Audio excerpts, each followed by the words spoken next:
Hi there, this is Terry bringing you another episode of the Animation Industry Podcast.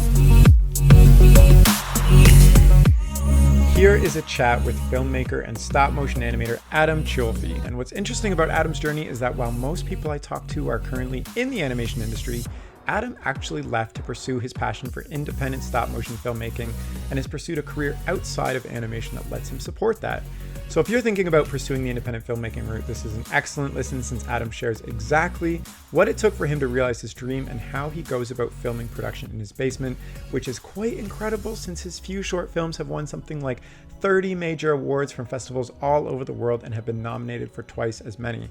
I actually was first exposed to Adam's work after seeing references to it in Chris Walsh's stop motion filmmaking guide, and if you're a stop motion fan, you'll definitely want to check out his work because his style is super unique and I've actually never seen stop motion done so smoothly before. So I've included some links to his work in the description of this podcast, so please take a look. Now, a little bit more about Adam. He also has a degree in film production from York University in Toronto, and he worked as a professional stop-motion animator on various projects with Cup of Coffee Studios. But more about that in the chat, so let's dive in. Hi there, Adam. How are you doing? Thanks for coming on the chat. Hi, Terry. I'm glad to be here. Excellent. Yeah. So I'm interested in talking to you about this one thing because most people that I've had on this chat, you know, their dream is to have a career in animation, and you've kind of had the career in animation, but you quit that to pursue it as a hobby on the side instead of professionally. Can you tell me a little bit about that? Sure. It goes through a lot of phases in terms of how I ended up where I ended up in terms of making my own projects. And it basically came down to sort of becoming disillusioned with the industry. And because I was very interested in being a director first and an animator second, I wanted to make my own projects. I wanted to tell my own stories. And it's very difficult to do that, to be the one in charge.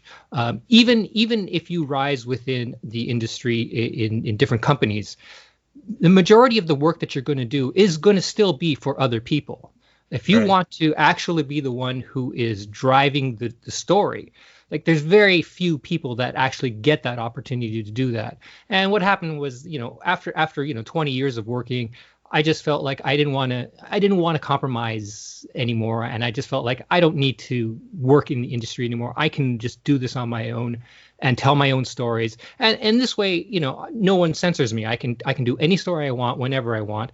It takes a lot longer, mind you, but and then the term hobby, it is appropriate. But the way I like to think of it is more like a professional hobby. Fair enough. Yeah. Well, the quality you're producing is extremely professional. So did you ever have an opportunity to direct, if that's what you're pursuing? In terms of I pursued it for a long time. I mean, if we go right back, when I graduated from university, production course at York University. And when I came out of university, I was interested in my own projects. So, you know, I would initiate my own projects. And over the course of my early career, I initiated probably a half a dozen projects that actually got made. But there's a lot of work that goes into that in terms of raising money. If you're the one who wants to do it and you're raising the capital and you're getting the crews together and you're getting the actors and everyone together, it's a lot of work. And I did that with live action. I did that with animation.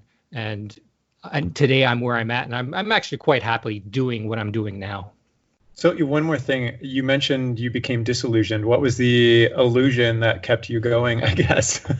Well, the funny thing is a lot of what happened, everything will stem around the film The Lady of Names, which was a feature that I made.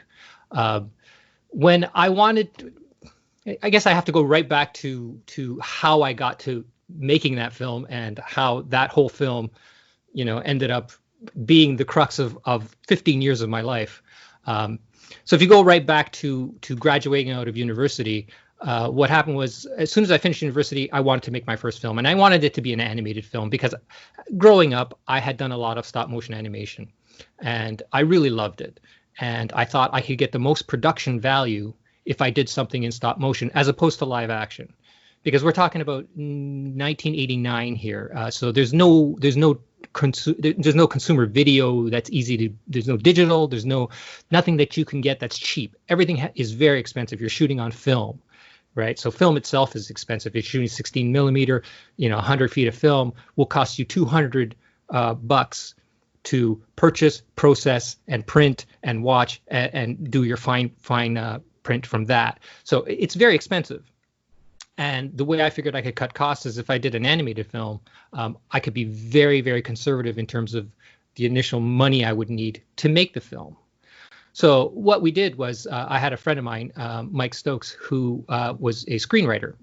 And he was in the master's class at York when I was in my final year. We met, and we were very much like-minded in terms of the things we liked. And so upon graduation, I worked for a year, but I approached him and said, would you be interested in writing me a script for a stop motion film? And he said, sure, I'd love to. And we sat down and we talked about what would work and what wouldn't work.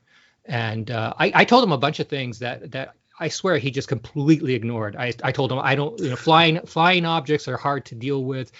There's no rig removal at this time, right? So flying is hard. Multi-legged creatures is hard. Try to keep the number of humans down to, just a couple. No crowd scenes and stuff like that. And he said, oh, okay. And he took off, and I started designing characters. And when he delivered the script, it had like dragons and flying boats and floating castles. And I just thought, what the hell? How am I going to do this? And it actually took a while for me to convince myself that it could be done. So at that point, what we did was we figured, well, let's see if we can raise some money to do this. And we took the script. We had a few people that were going to work on it. Myself, we had an editor at the time. Mike was on it. I had another person who was helping with production design. And so we made a booklet, basically. And we put the script in there, we put a tentative budget in there, and we put the people working on it. And we gave it to people, friends, relatives, anybody we could think of who might be interested in investing in the film. And we ended up raising about $6,000, which was great. I figured that was enough to get shooting. So I packed up all my puppets, let the lease on my apartment in Toronto lapse, and moved back down to my parents' place in Niagara and spent the next year just working on Attic in the Blue. And it was a great experience. I mean, I approached it exactly like I would any job. Get up in the morning, do a shot, have some lunch, do 2 more shots in the afternoon, have some dinner, plan the next day's shoot, and then repeat that for 6 days a week and then take 1 day off. And so over the course of 9 months, I was able to finish this 27-minute film. But again, it's finished insofar as it was shot, but it's not completely finished because when you're shooting on film, you have to cut the negative. There's sound, there's sound edit that needs to be done, music, all that kind of stuff. So we were out of money. I moved back to Toronto, and I can't remember who was the contact, but somebody had arranged for us to show the film to the NFB. So Mike and I went to the NFB with this work print. So it has. The NFB is just the National Film Board. yeah, the National Film Board. Sorry, yes, the National Film Board of Canada on John Street in Toronto. Someone had set up this meeting for us, which was great. We were completely freaked out because I was worried that the film was going to snap in the projector because it was spliced together using tape the way you did it back then. And I had double spliced it, meaning the tape is on both sides of the print so that it didn't break. And there's no audio at all. Now, the film itself didn't have any dialogue. It did have a narration that was through the whole thing. So it was told through visuals anyway, but it's still very nerve-wracking to sit there and watch a 27-minute film that has absolutely no sound with a half a dozen people watching it. And you just think, they're hating this. They're hating it. I know they're hating it. Right? So... but what ended up happening is the lights came up and they turned around and they said, hey, you know what? We really like it. What do you guys need in order to finish this? And we just thought, oh, this is crazy. This is great. So they provided us with post-production facilities. They got us a mixing time in Montreal. They allowed us to go up there for a week to work with one of their mixers. It was great. It was absolutely fantastic. And it was the last time it was ever going to be that easy with any film. Because wait, that doesn't sound easy at all. but so going back to my question about the illusion, what was that illusion through all this experience that you became disillusioned to, I guess? Like, Well, the main thing that happened much later. At the beginning, it was fantastic. To me at that point, this is great. Everything's working out well. What happened was when I wanted to make my feature, I had done a couple of short live action films between Attic in the Blue and when I wanted to launch the feature, and they had been relatively successful insofar as I'd been able to get broadcast licenses for them, and they generated enough money to finance the next one. So after I finished 3 films, I figured I'm ready to do a feature, and so I approached Mike again and I said, hey, I think it's time we do a stop motion feature now.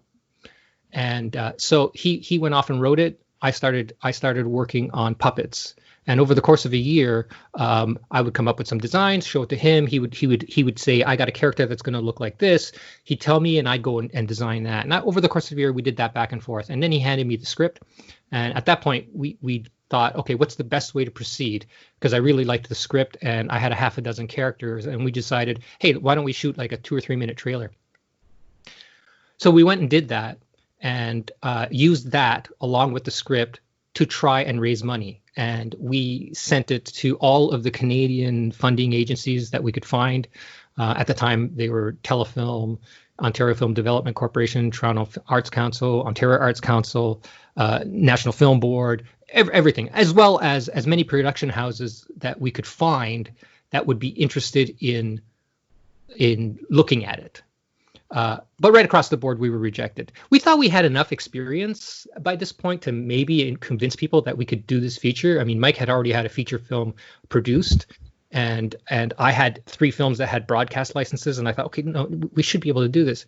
So what was the biggest reason for the rejection then? Do you know why people were saying?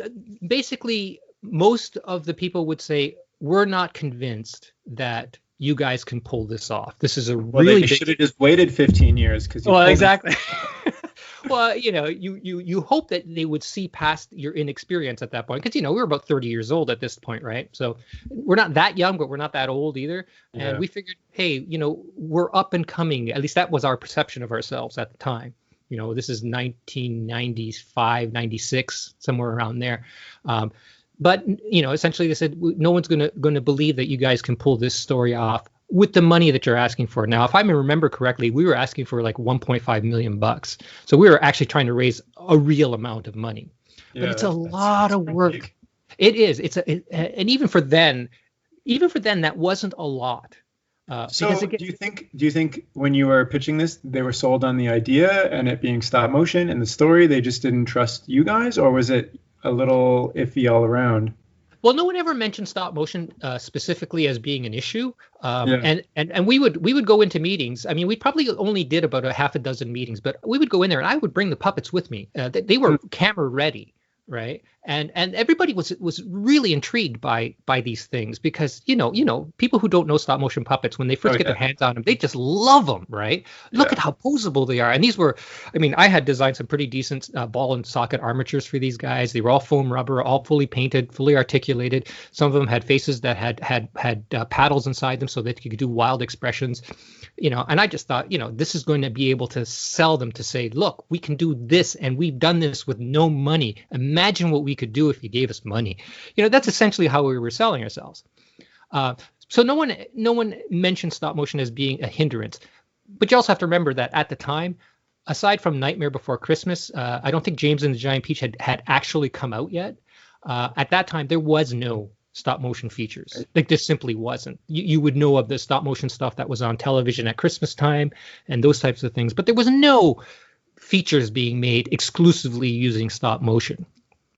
So, no one said it wasn't a good idea, but Disney was just really getting big again. Little Mermaid had come out and that kind of stuff. So all of a sudden everyone's focus was on cartoons, right? Cartoon animation as opposed to stop motion.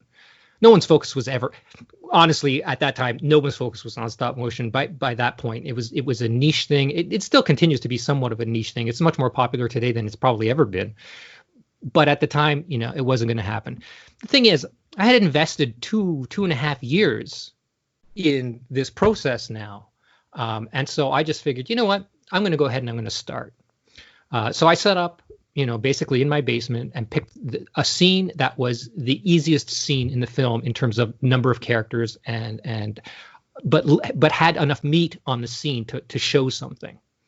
And that ended up taking me a year to shoot that scene. But it was a 4.5 minute scene. It was this big spider and one of the main characters. And it was a very good scene. But it took a long time.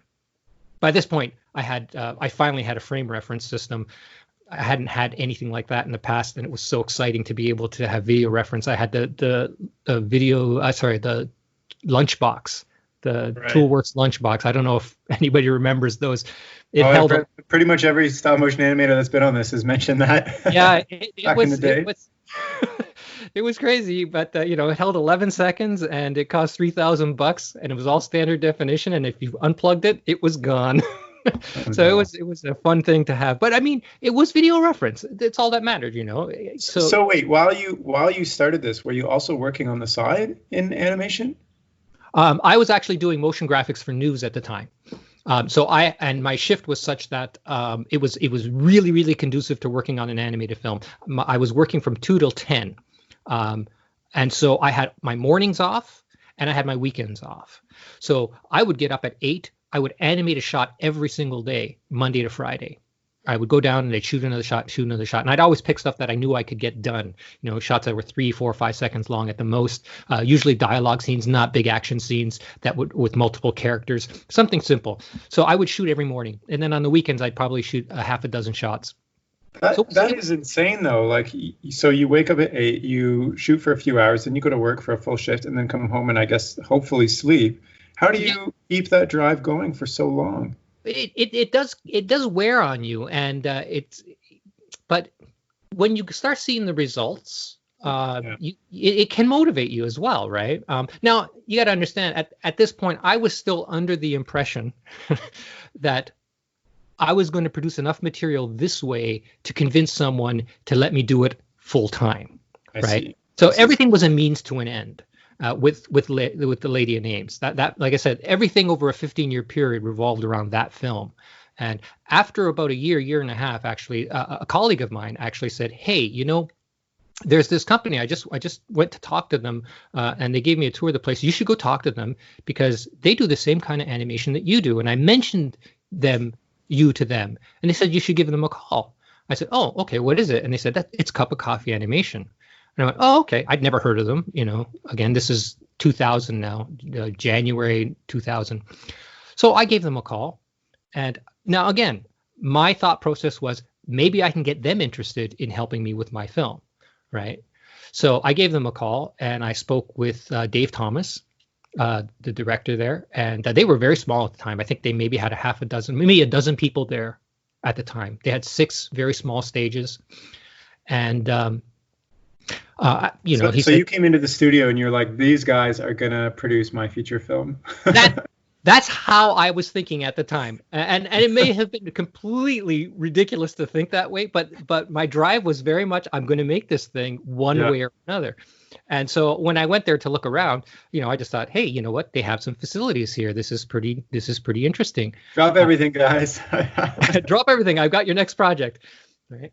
But what ended up happening was after the tour, I was sitting down in the office with Dave and with one of the producers there, Morgan, and they said, "Listen, we have a series that we're close to getting, and we're going to be looking for animators. Would you be interested?" I said, "Well, yeah, I think I'd be interested." And he said, "Do you have anything you can show to show us?" I said, "Well, yes, I absolutely do." And at that time, I didn't go anywhere without a VHS copy of what I had been shooting.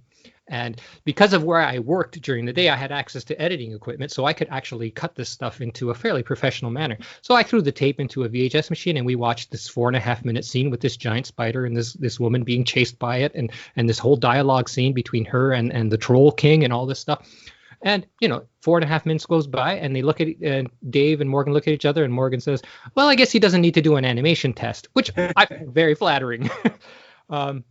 And I said, okay, yeah, I'd be interested. Let me know. And then I didn't hear from them, and I went back to my routines. And it wasn't until 3 or 4 months later that they gave me a call and said, "Hey, the series is up. We want you to come over here. Would you be interested in doing this?" Now, at this point, I had to make the decision: am I going to keep working on my film, or am I going to try and pursue stop motion as a career. And also quit your job too, right? Well, yeah, absolutely. It was gonna be a completely different lifestyle. And I thought, you know what? I have to know where I stand in the animation community. There again, at this time, there still wasn't any type of home system you could use to practice stop motion. So what I was doing was actually way beyond what most people had access to in terms of being able to do animation at home, because you still had to shoot on film. There was still, other than the lunchbox, which was prohibitively expensive, there was no Dragon Frame or any of those programs. You couldn't just use. There was no iPhone. There was none of that. So there wasn't a lot of people who could actively do stop motion without, really, really dedicating themselves to finding a way to do it, or finding information on how to do it, that kind of thing. Yeah. So I said, I have to do this. So I quit my job and I said, yeah, I'm in. And my feeling was, because I'd never worked in stop motion or in a studio environment doing stop motion, I thought I'm going to go in there. I'm going to be the least experienced person there, because this is my first job, essentially doing this. But I was 35 years old, and it never occurred to me that, I made my first stop motion film when I was 10. So I'd been animating for 20 years on and off. Most people there were 25 to 30 years old and had been doing stop motion for 3 years at best, right? Most people came to it much later. And I realized very early on that I was one of the most experienced people there, which totally shocked me. I wasn't prepared. I seriously was not prepared for that. I think Dave Thomas was probably the best prepared person there in terms of he had more experience than just about anybody else. And then after that, it was me and one other guy who was an exceptional animator, but he was meticulous in a way that I am not when I come to animate. He would take all day to do 4 seconds, and I could not focus that hard on 4 seconds. I couldn't spend 8 hours doing 4 seconds. Over the course of 8 hours, if I'm not cranking out 15, 20 seconds, I feel like I've let the day slip away somehow. 20 seconds, that's like twice as much as the industry average. Isn't it 10 seconds a day? On Henry's World, our average was supposed to be 11 seconds a day. Each stage was supposed to produce 11 seconds a day. Each episode was 15 minutes long. Well, 15 television minutes, which is, I think, 12 minutes and 40 seconds.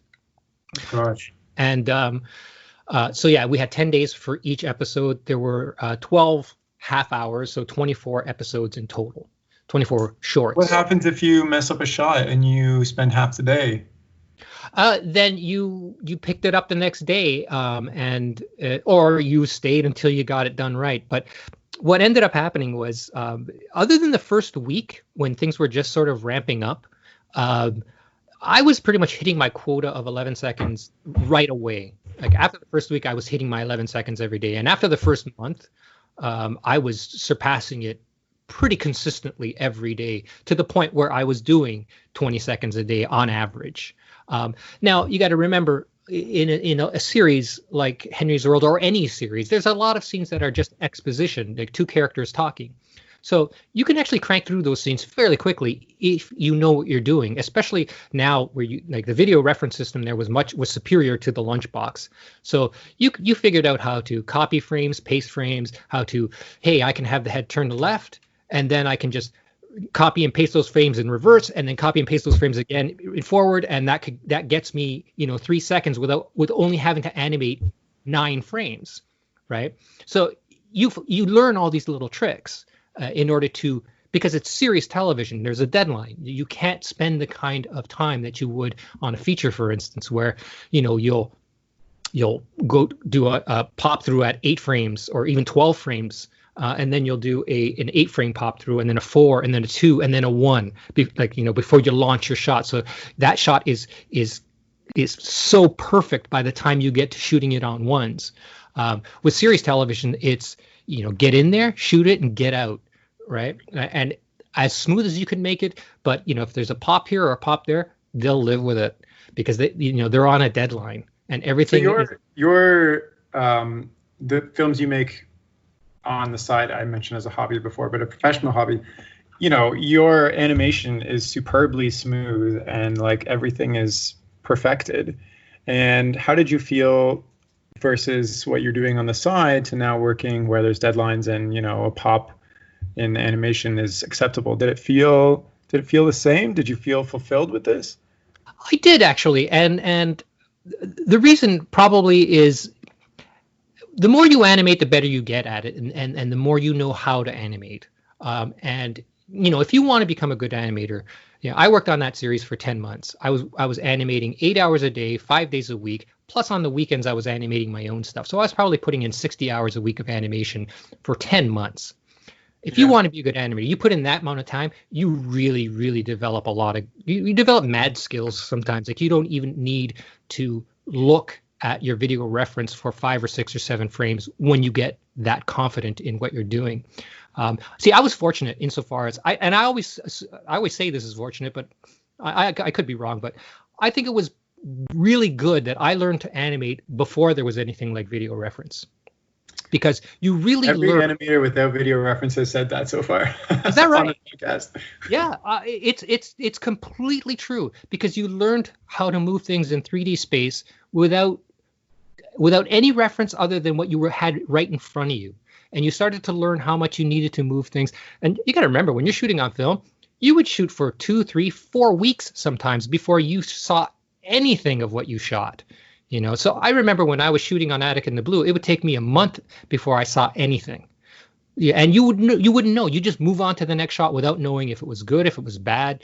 You know, you really had no idea. And when you got all your footage back, you looked at it and went, okay, that shot needs to be redone.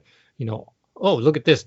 I left something on the set there. I never noticed that. You know, and there was you couldn't erase it. It was there forever, or you shot it again. But yeah, I felt that having no video reference makes me a better animator today, because I'm much more aware of my environment on the set as opposed to being reliant on the monitor. I remember when we were there at Kappa and they were looking for more animators, and we did basically weekend classes for people from, I think it was people from Sheridan actually. I would watch them animate, and they would have their hands on the puppet and their eyes on the monitor, and they wouldn't be looking at the puppet, and it would drive me nuts. But you know, that's how they did it. I would try to instill in them the idea that no, pay attention to the puppet and then look at the monitor. Don't rely so much. It's so hard when you have those tools right in front of you. I used Dragonframe for the first time last summer, and I found myself doing the exact same thing, not even looking at the set. Even though I'd never used any software before, it was just exactly like you said. I would just shoot the whole thing and then play it back all at once on the computer when I transferred that to the different room that was in. And if it worked, it worked. But then suddenly when Dragonframe allows you to see every single frame live feed, it changes. It does. It absolutely does. Now, I honestly, you know, there's one thing that I do that probably keeps me not relying as much on the monitor, and that is I actually keep my monitor and my Dragonframe pad far from the set. Mm-hmm. So far away that I couldn't actually see it clearly to be looking at it. So I actually have to walk like 6 steps to get to my sets right now, make my adjustments, go back to the camera or sorry, to the computer and check it there. Of course, there are times where I will use the toggle function, and right. Just, you know, when I'm trying to do something really subtle and I keep walking back and forth, it's like, okay, fine, I give up. You know, but too much exercise. Yeah, it's too much. But again, everybody's different. It doesn't really matter how you do it. It just what the results are all that really matter. If you can produce, you know, quality animation by hands on the puppet, looking at the monitor, then do it. Absolutely do it. I don't think there's a right or wrong way. Any way you do it that works, it works for you. Great, continue. I'm not going to be the one to say, no, you're wrong. It doesn't work that way. So after 10 months, 60-hour weeks, what was the biggest thing you learned as maybe it's yourself or as an animator? Like what was the biggest takeaway from changing your life drastically and then kind of reflecting on that? I felt that I knew I knew where I stood within the community. I thought, okay, I do have a certain skill set here that I thought was marketable, right? And so I thought, okay, I've done this. I'm going to add this to my demo reel from my film, and I'm going to again, make another push to try and get the Lady of Names going on a professional level. But it was a real tricky moment because at that point, I had the opportunity to go back to a previous. I had set up another job, basically doing similar work to what I had been doing before I was working at Cuppa. And just before my contract at Cuppa expired, the owner called me into his office and said, what are your plans moving forward? I thought, well, I've got another job set up and I'm going to go back and start working on my film and see if I can't raise funds for it and all that. And he said, well, if you're interested, we got another series coming and we would like you to consider being an animation director on that. And I thought, wow, that's impressive. And he said, you don't need to give me an answer today. Take the weekend. And he gave me a bunch of material. Said, here's some scripts. You can go talk to Tim. He was going to be one of the directors. He said, this is going to be a much bigger series, 24 episodes. It's going to take 18 months. It's 12 animators, so 2 animation directors. Each one of you is going to be responsible for 6 stages each, and there'll be 2 directors, and you'll flop between directors back and forth kind of thing. Wow. And the series was for Disney called Jojo's Circus, which ended up going for 4 seasons. So I think they had a contract with them for over 6 years. And I'll be honest, I was very intrigued to work on it. And so I brought the material home and I read it. And I'll be honest, my heart sank while I was reading the scripts, not because they were bad. They were charming, but they were for a preschool audience. And, I just thought, I don't know that I can stay enthusiastic enough for this material. And I knew how hard it was going to be. I knew that 18 months was going to be grueling. And it also meant giving up on the Lady of Names, for sure. Like that film in terms of what? Just getting the work done? Like pushing all that? Yeah. Trying to produce that level. And, because it was Disney, I figured, one, the expectation is going to be higher in terms of the quality of the animation. And knowing the troubles that we had finding good animators, finding 6 or 8 good animators at the time just to do this one series, to then try and find another 8 or 9 animators on top of the ones that you already had. I just thought, wow, the growing pains at the beginning of this are going to be brutal, because you're going to have a lot of really inexperienced animators, and you're going to throw them in a situation where they're going to be under a lot of pressure. And, it's going to be up to the directors and the animation directors to pick up the slack. If you're not making your quota, you're going to be the one that's going to be there, making sure that you get all the material you're going to need, because I can't remember who the other animation director was going to be, but it was going to be someone else who had a lot of experience, who was also a good animator, so that, they were there to support, to do work if necessary. And I just thought, I'm going to end up animating a hell of a lot in the first year, probably. And, I just thought, I don't know that I have the patience and the dedication, especially with this material, because I was really not interested in the material at all. It sounds like you said no. And that was the thing. So I went into the owner's office on the Monday and I said, listen, you don't know how hard I thought about this, and I really appreciate the opportunity, and I hope I don't regret this later on, but I'm going to turn it down. And I gave him the exact same reason I just told you. I was really, really honest, and I said, listen, you are better off with someone with less experience, but who is so hungry to do this that they'll do anything they want, anything you ask. You're better off with a person like that, because they are going to be 100% committed to this, than you would be with me, who is I swear within 5 or 6 months, I'm going to be standing here thinking, how do I get myself out of this? Which seems crazy. It seems crazy because there's no jobs as animation directors on stop motion series at that time. Right. It seems like an insane decision to make. But for me at the time, I just thought, no, this is the right thing. This is the right thing for me to do. So did you keep in touch with who was working on JoJo's Circus and find out what it was like? I did, actually. And the first year was probably not as bad as I foresaw. Okay.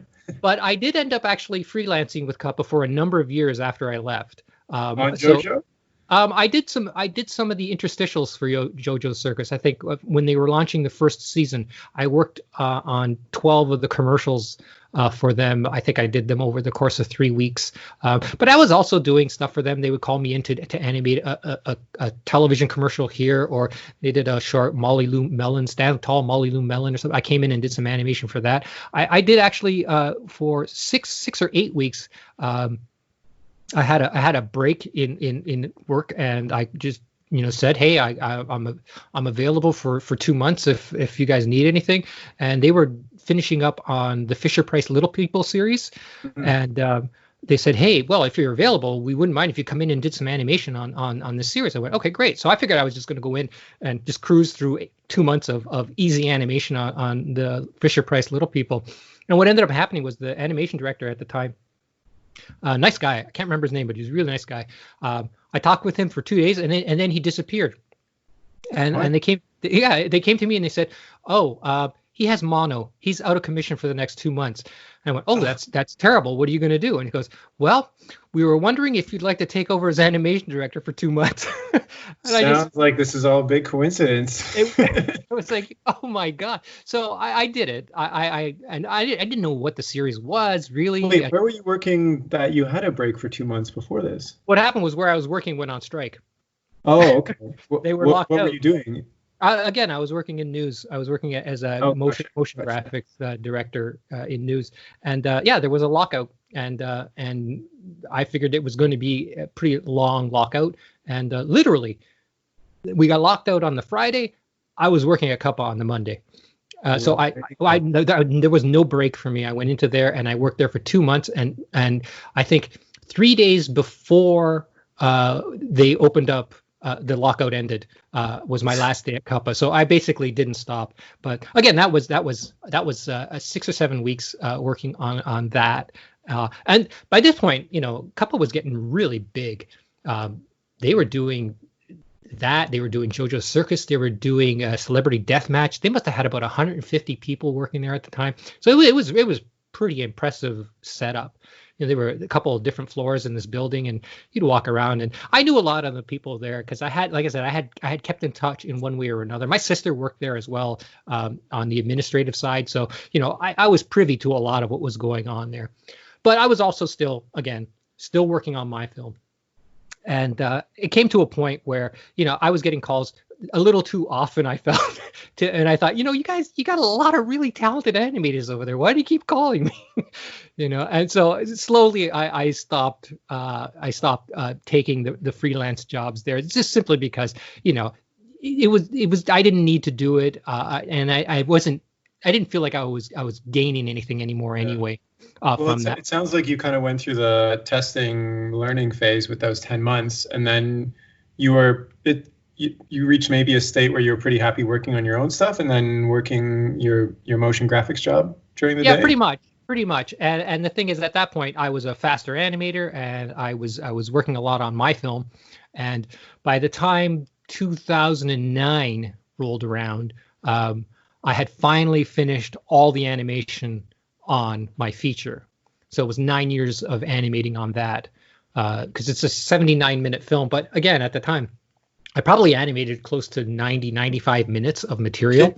Can you actually give us like a little brief of what the story is about? Sure.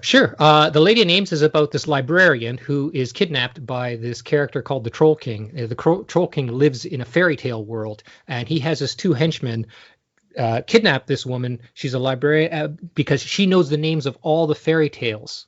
And so every time you write a name into this great book of the Troll Kings, that fairy tale is imprisoned in his dungeon.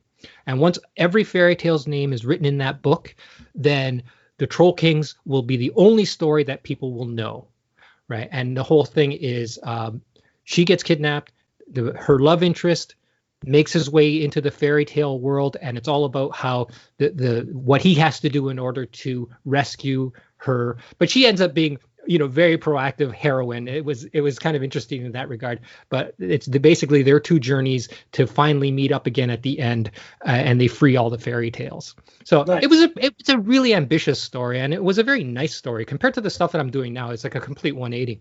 I've tried to find it online. Is there a place to watch it online? There is no place to watch it, and I'll tell you why. um, what ended up happening was when I finished the film, and this gets to your original question. What did this? Oh my gosh! I know it's a long preamble, but again, it takes a long time to get to the point where you get disillusioned in this industry. What happened was, I finished the film. I did a fine cut. Now, of course, I've got a Mac and I've got Final Cut and I've got Logic and I can do a lot of stuff myself. So I do a fine cut of the film with a temporary score and some sound effects in it. And I figured, okay, at this point, I think I can finally convince some funding agency to help finance post-production, because I wanted to do a real post-production. The film was shot on film, and I wanted to transfer it digitally. I wanted to give it all the bells and whistles that you could. So once again, for the third time in that film's history, I sent it out to all of the financing agencies I could find and tried to contact production houses, anybody that would take a look at it. Because I figured, okay, this film, there's nothing left to the imagination. It's right there to look at. All you need to do is be convinced that it's worth investing into the sound effects and the music, and that's it. But once again, and this time was more frustrating than any other time. Once again, I was met with rejections right across the board. Nobody would take a meeting with me in terms of production houses. Like no, sorry, we're just not interested. Nobody was interested, and none of the Canadian funding agencies. You get the form letter, due to the vast number of qualified applicants this year, we only have limited number of funds. Therefore, we cannot supply you with funds. But don't take this as a sign of the quality of your product. That kind of thing. So I was left with this film, and I'm thinking, oh crap, I never feel comfortable asking people to do anything for free. If I want someone to do something and I want to pay them, and I didn't feel comfortable trying to find someone to do 65 minutes of music for this film, because I wanted a big orchestral score and I knew it was going to take a lot of work. So I ended up, getting a MIDI keyboard and doing it myself. And it took me a year to do the music for the film. And I'll be honest, it was a great experience. I loved doing the music for the film. And so I didn't feel that was a lost year, because I learned so much. I'm a big fan of film scores, so I have like a couple thousand film scores that I listen to. And so I knew how to I'm not going to say I knew how to make the music, but I knew the kind of music I wanted. So I would listen to cuts from, Alan Silvestri or James Horner or John Williams and go, okay, that little bit there, that's what I want this bit to sound like on this scene. And so I try to, replicate something similar to it, using orchestral samples and the keyboard. So I spent the year doing that. And basically it took me about 18 months to finish post-production on The Lady in Names. So after, essentially 14 years, the film was finished, was actually finished. But it's not anywhere that anybody can. Has anybody watched it? Yeah. Well, what happened was I used the fact that it had taken me this long to promote it during its festival run. 14 years in the making. Exactly. One person's 50 dedication. billion hours. All those lines that you can think of, I used them all, in the promotion of it, and I sent it to a bunch of festivals over the course of 18 months.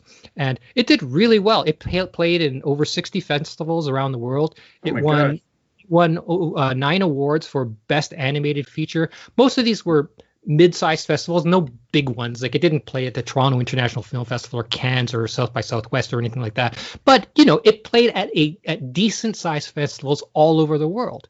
And it won a bunch of awards. And I thought, this is great. I think I'm finally going to be able to sell this thing, because now it's finished. All I need is distribution. So I started to get contacts from distribution companies who were interested.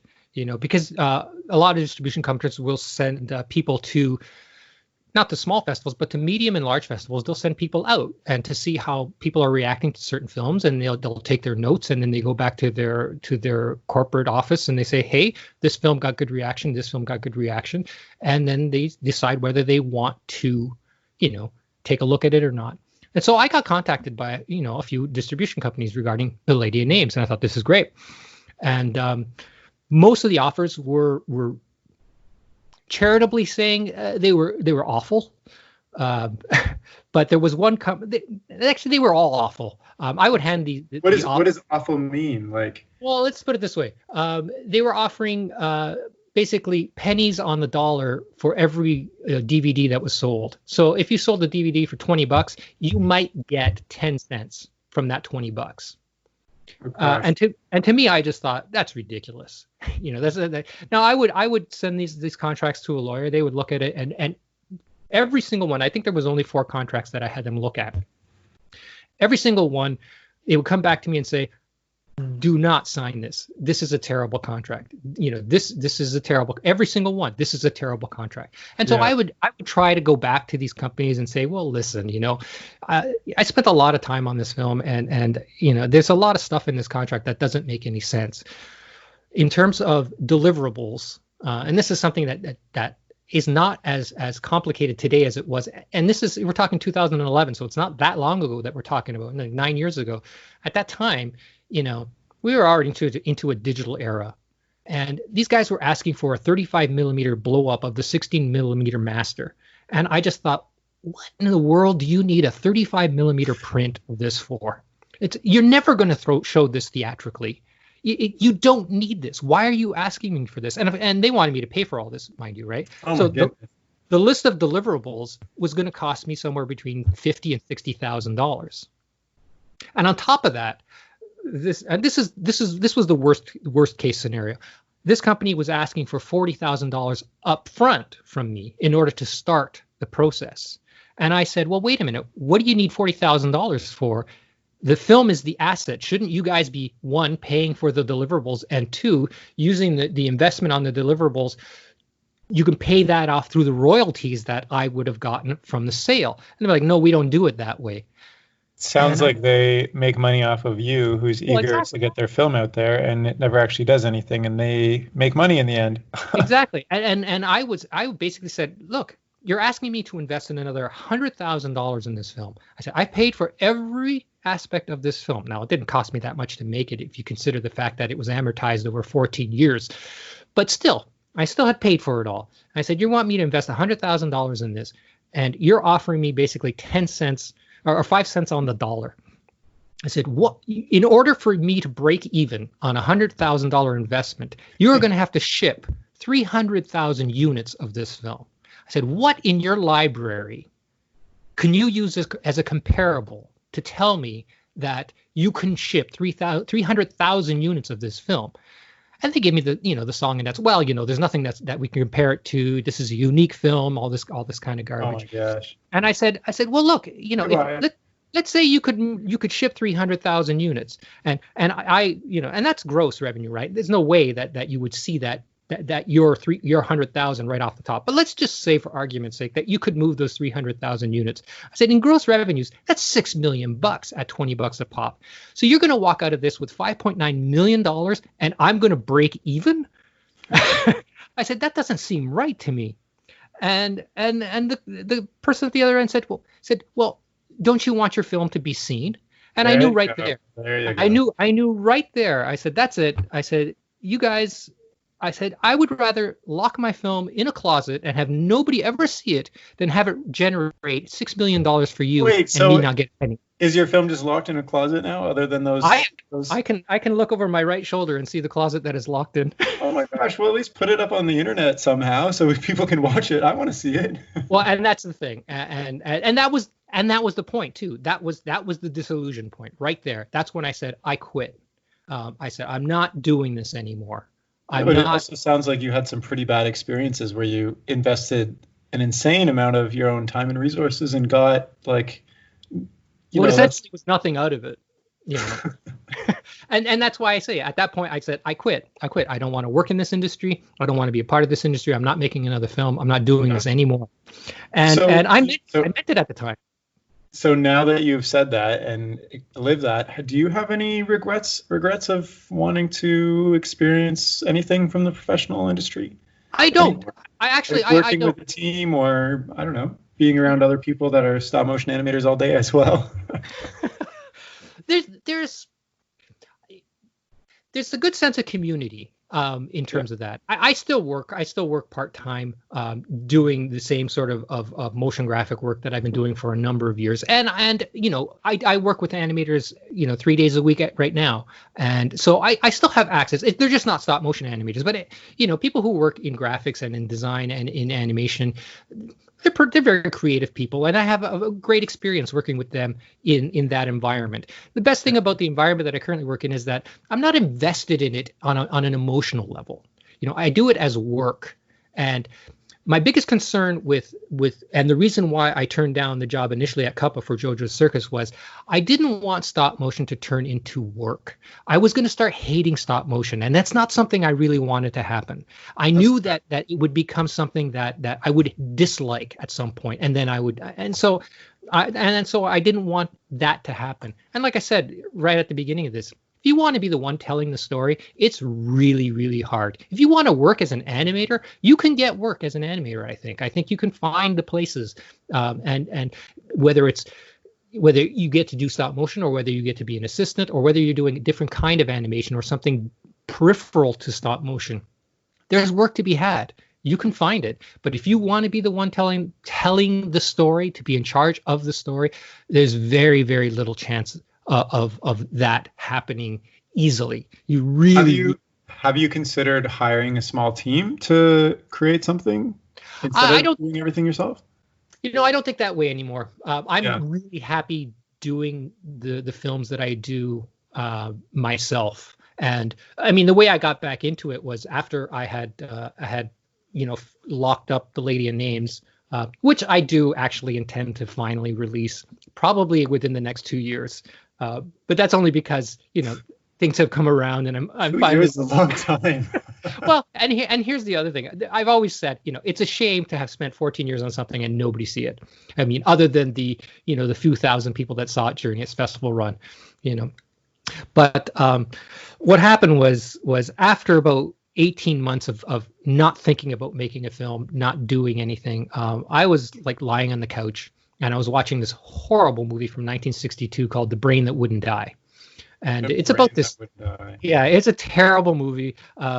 It's in the public domain. It's about this scientist who accidentally decapitates his fiancée in a car accident, but he keeps her head alive in his home laboratory. And he goes out to Mars.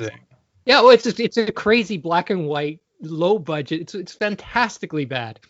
But it really scared me as a kid, and it stuck with me. And I have a DVD copy, and every now and then I pull it out because I love to watch it. And as I'm watching it this time, I start to think, I think there's a really solid short film to be made out of this concept. And so I thought, maybe I could make another film, but make it the way I made films when I was a kid, in terms of just doing it for fun. And so I had the infrastructure in terms of I had a place to make it. I had I didn't have camera, but I had set materials, and I had leftover armatures from The Lady in Names still sitting there waiting to be used.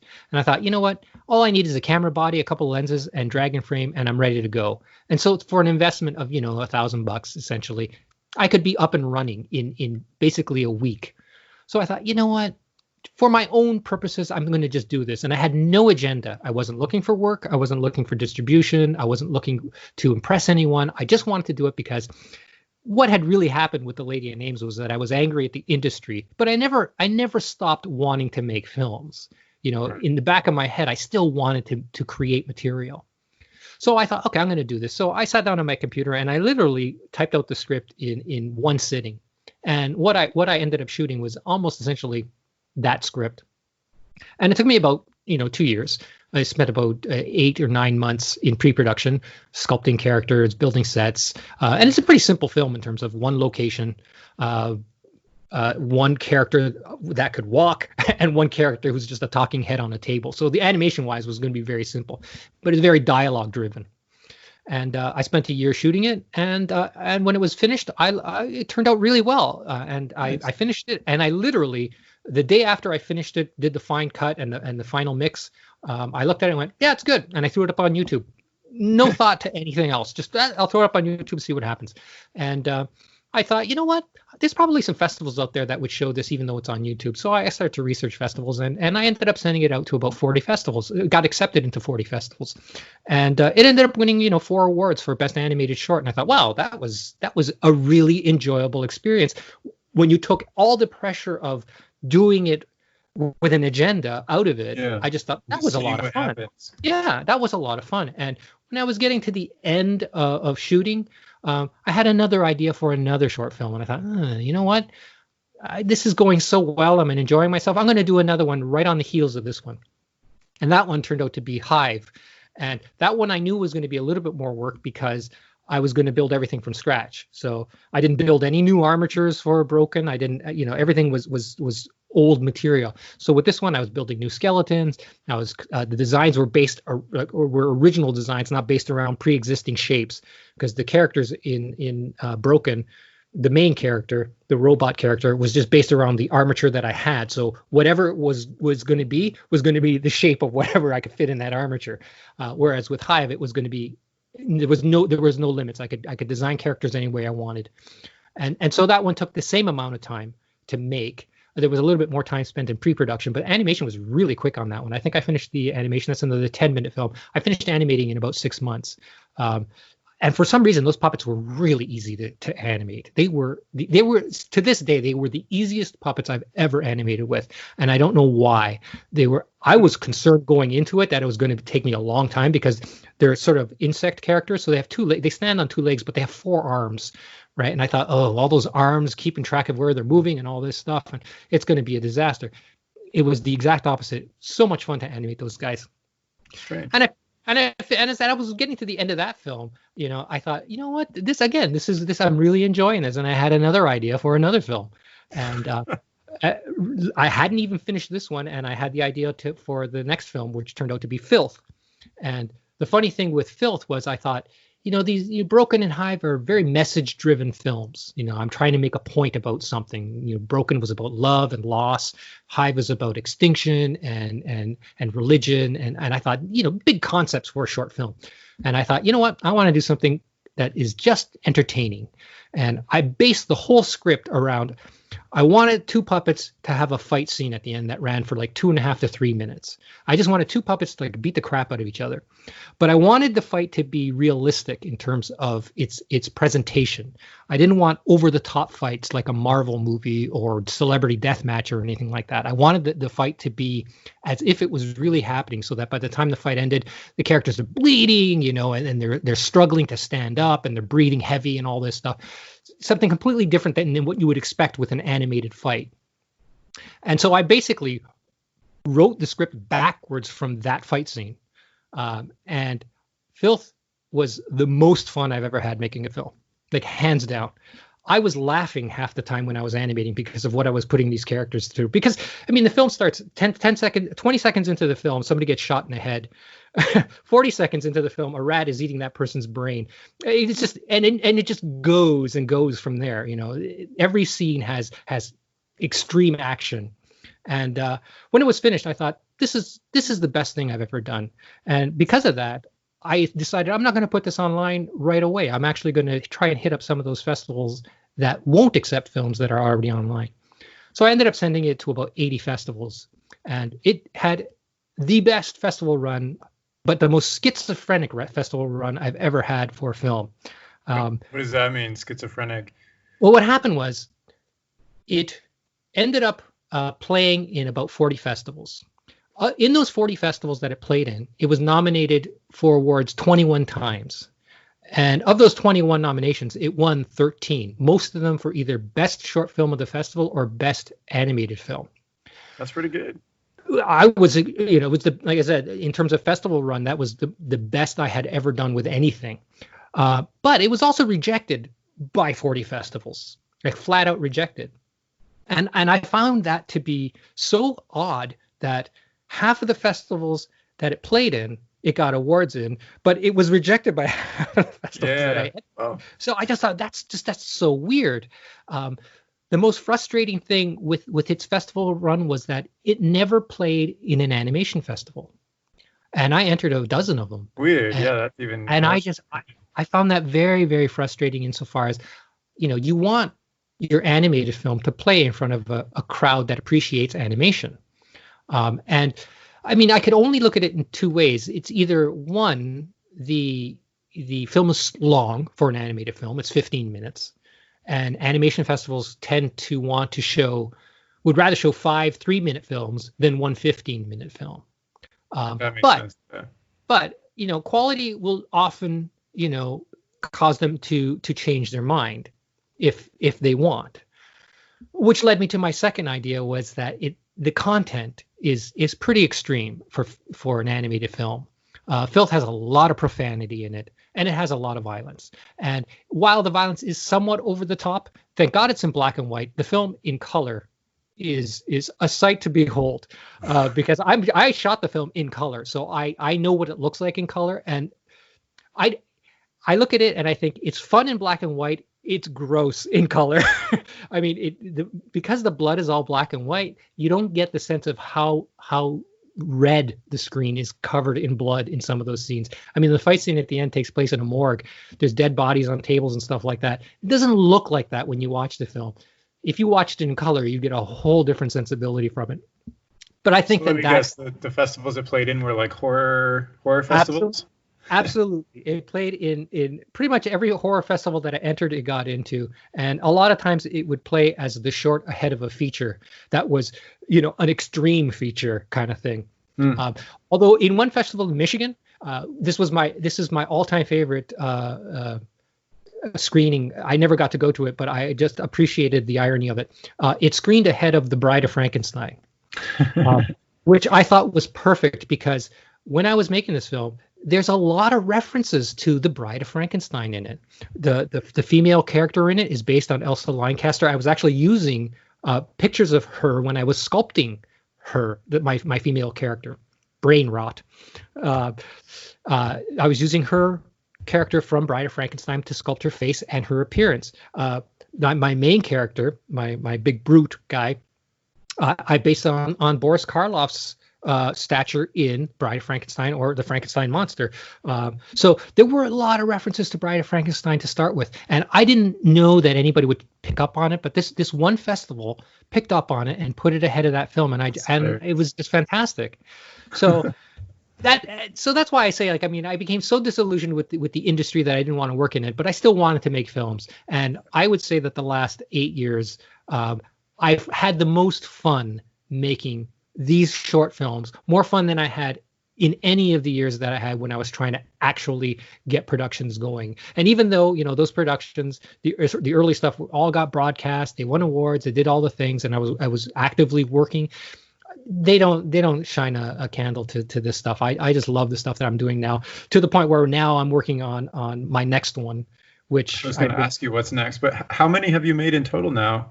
I've made 3 in the last 7 years. Okay. And the fourth one is well into production now. I started shooting at the beginning of this year, so I'm about 3.5, 4 minutes into this film. It's probably got about a year before it'll be finished. This one is again, each one of these films at the time was was somewhat ambitious for the moment in time. If I was trying to make Broken again today, it would be very, very easy. But at the time, it was difficult. This film that I'm making right now is a Western, and it has, very different than your style. It is very different, and that's one of the things that I like in terms of when I do these things is I like that the next film is different from the last one, like completely different. This one's I'm shooting like widescreen, like my aspect ratio is 2.35 to 1, so it's like CinemaScope aspect ratio. It's a Western. It's got a lot of tans and browns and sepia look to it, and I never think too much about when I'm writing how hard it's going to be to put these things together. And right now I'm in the process of building another set, and the amount of detail that has to go into like a saloon. I mean, I picked all of the iconic locations from Westerns, and the only reason I'm making this film is because a year ago at this time I was reading a biography of Sergio Leone, the guy who directed the Clint Eastwood films from the 60s, the spaghetti westerns, The Good, the Bad, and the Ugly, for a fistful of dollars and for a few dollars more. And it popped into my head, hey, it'd be cool to make a spaghetti western, but in stop motion. But it never occurred to me how hard that might be. So I picked all the iconic locations: the saloon, the blacksmith, the sheriff's office, the one-room cabin, the tree in the middle of the prairie with the noose hanging from it. That all those iconic images that you can think of for a Western. I threw them all into this script. And now I'm having to build all this stuff, and I'm realizing, oh my God, there's a lot of stuff that has to be built to fill in these sets. But, so far, it's looking really nice. I mean, I'm really happy with the way this is looking. And again, it's going to be another 8 to 10 months before I get the animation done. But I'm very optimistic that this is going to be another really good film. Nice. It sounds almost like success for you right now with your films is just enjoying the experience, I guess. Do you still, like when you're animating, are you also thinking about the reactions of people when it hits the film circuit, like the festival circuit? I don't think about that. Feel it in your mind. It's probably way back in the back of my mind, but I don't think about that when I am either thinking about making a film or coming up with concepts in terms of character designs or even dialogue and location. I'm literally making them to please myself. What kind of film do I want to see? And that's the tricky part. And that's why I say it's very hard to be in charge, because the content that I like, the kind of films that I want to make, they're not mass audience films, quite honestly. I mean, Filth is not a film for a mass audience. It's an adult stop motion film. How big of an audience can you possibly find for that? You're not gonna. But that's the story I want to tell. So with the new film From Hell, what the hell is it called? From Hell He Rides. It's going to be the same thing. Like, how big of an audience are you going to find for a stop motion Western? I don't know. I don't care. I don't know. It doesn't matter. I'm going to enjoy making the thing. And that's, to me, it becomes, I'm not at a point now where I'm not looking for work. In fact, every year I graciously turn down offers to work on stuff. I have, the traditional, the Facebook page and the YouTube channel and all that. And people can contact me through there. And I get offers to work on music videos and stuff like that. Once or twice a year, I'll get an email from some band or some person who wants something for their corporate video or something like that. And I thanks very much, but I don't do things for other people. Would there be an offer that you wouldn't be able to resist? Like if Netflix comes to you and says, here's a multi-million-dollar budget. Oh, well, yeah, okay. Well, if you're going to going into those levels, probably there is something out there that I probably couldn't resist. But there's a very Godfather type thing to say. Fair, I'm going to make a monopoly, can't resist. But there probably is something out there that I might consider. But it would have to be something that allows me to have a lot of creative control. Because I'm spoiled now, right? Oh yeah, you have all the creative control. I have all the control. I have all of the stuff that I need, and I'll be honest, my films are incredibly cheap to make. I would be surprised if Filth cost more than $2,000. Oh wow! Oh my gosh! Well, I mean, you wouldn't know it to look at it. Well, where does all the money? I'm assuming you're not accounting for your time. No, exactly. I mean, as soon as you start putting the human costs into it, the price goes through the roof. Of course. But if you're just looking at supplies and that kind of stuff, it's not that expensive. And if you own Dragon Frame and you got a camera and the lenses and the lights, well, what else do you need? I'm working in my own basement, so I'm not paying for overhead in terms of rent or anything like that. So you can actually write that off as a tax credit that you could if you had expectation of actually earning money. You can't just write it off just because you're making them, because otherwise they just assume it's a hobby. But if there's expectation that you could earn money from it, then yeah, you could write off. And actually, while I was making The Lady in Names and Attic in the Blue and Close Up and Foresight and all those live action films that I was doing back in the 90s, I was claiming that as a write off because I had expectation and I made money. When I made Attic and Blue, I sold it for broadcast. I took the $10,000, invested it into Close Up, which I sold for $10,000, and invested another 15 into the next one. So at that time, I was like my own little industry. I had my little core group of people that I worked with, and over the course of 5 years, I was actively making films, earning money, and turning them around and reinvesting it and making another film. But that gets very, very tiring, and it's very unstable. It's a very unstable lifestyle. Well, one thing that really impresses me about your story and path is just kind of how you've built this whole lifestyle that kind of, you have your day job where you don't feel emotionally invested, but it's fulfilling. And then you can make these short films on the side that are completely fulfilling. And it's kind of like this whole like machine that you've developed with your life where it just keeps going, I guess.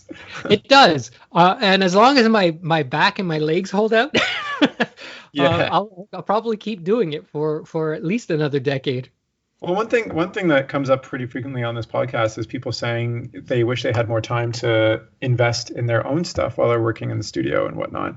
Are there things that you would recommend or tips of how you've been able to do this specifically? Like how do you work a job for full time and then, wake up in the morning and do this year after year? It's really hard. I'll be honest. It is very hard, and I sympathize with the people out there who want to do their own thing but can't find the time. There's a number of reasons why I can do it, and I know this may sound horrible, but one, I don't have kids, and that's a huge thing. I know. Number one, get rid of your kids if you have them. It's true though. Like if you don't have kids, then that frees up a significant amount of time. And I don't mean that in a negative sense at all. I don't mean to say you shouldn't have kids. But if that one part of your life, which is all encompassing for almost 20 years, 15 years of your life will be dedicated to your family. Right. To raising your kids. And if you have a number of kids, you now add another 5 years for every one. What does your partner think of this, of your aspirations? Oh, she's completely comfortable with it. Like did she ever have a small acting role, a voice? No. Our worlds are separate. So other than kids, what other tips do you have? Like a strict get up time, or like something that puts you in the mood, or? Not really. See, the fact is, because I started making films at a very young age, I made my first one when I was 10. So I don't remember a time that I wasn't making films. Like I honestly, it's like between me and my brothers when we were growing up, every summer we'd make 2 or 3 films between the three of us, the 3 or 4 of us. And so by the time I finished high school, I'd already made 26 short films. And that was a great education right there in terms of learning how to make this stuff before there was any idea that you could make a career out of it. We were just doing it for the hell of it. And in a lot of ways, that's what I'm doing now. I sort of reverted back. Exactly. You've gone back to your childhood. Yeah, exactly. And now I see why I was such a happy kid. So is there anything that you feel is missing in your aspirations for filmmaking right now? At this point, I would say no. I am content with Gotcha. where That's a really nice place to be. I think that's really excellent, actually. It I feel is. like a lot of people strive for many years to meet some goal that is, once they obtain it, it's like, well, what's next? But it sounds like you're in a constant state of. Well, see, the thing with specifically with animation is a lot of us got inspired by something that was really large. Like most people who want to do animation saw something when they were young that inspired them, and it usually was something big. It may have been Nightmare Before Christmas, it might have been a Star Wars movie, but it would have been something epic, right? That sort of hit you in the face and went, "Wow, I want to do that," right? But the gap between you as a 16-year-old saying, "I want to do this," and you working at ILM seems so vast that it just seems like this is an unattainable goal, right? But you have to approach everything in terms of steps. You're not going to go from your basement to working at Leica, but you can go from your basement to school to your first job, where you'll be surrounded by people. You may not be doing exactly what you want to do, but you'll be surrounded by people who are like-minded, who many will be more talented and have more experience than you. And as long as you learn from them and you're professional, put in a full day's work, be attentive, you will slowly move up.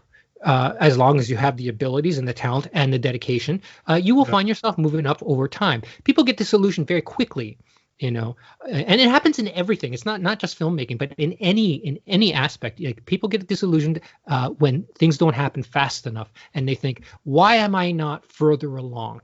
And if you have the patience and you dedicate your extra time to your craft, you will find it moving along. But like I said, I sympathize. Like, if you're working a 40-hour week and you're commuting in the middle of all that, and then you have all you have is your weekends, it's really, really hard to find the time to create material. I'm lucky insofar as I work very long days, but only 3 days a week. So I have 4 days. That creates a lot of good time for me to work on my stuff, right? And I like to work at night. I'm a night owl, so I can work from basically 8 o'clock at night till 1:30 in the morning, and I can do that pretty religiously over the course of 3 or 4 days. So I have no problem finding the time, and I've never been much for traveling or vacations or going out to shows or dinner and all. I've always been very much a homebody, so all those aspects have kept me able to focus on making a lot of good films. At least I hope they're good. Gotcha. Yeah. So this coronavirus situation right now is no different for you, I guess. Well, it's very funny because a lot of people have said, I posted something today on Facebook, and somebody responded that this is the one production that the coronavirus couldn't shut down. And it's funny, and they're right, because it's like I work alone, so. Oh my goodness. So, yeah, I've actually just been continuing to work to plug away. I'm hoping to start animating again next week. I'm between sets right now, but I hope to start animating again next week, and I'll have like 4 to 6 weeks of animation ahead of me before I have to build the next set. So I can't wait to see. It'll be a lot of fun. Create in a year. I really like what you said about the steps, because I mean, also, I have a big dream too, and sometimes it feels like it takes so long, and then at the same time I can look back and see that I've actually made some major steps in terms of my skill and who I know and my comfortability and confidence and stuff. But it does feel like there's this huge gap between what you want to do and where you currently are at. So just gotta keep your head down a little bit and keep pushing to the next level, I guess. And those first steps are the hardest. I'll be honest. They are the hardest because most people don't know anybody to get them in the door, right? So right. It's that much harder to get that first step out of the way. But the second you can make that step, things open up to you very, very quickly.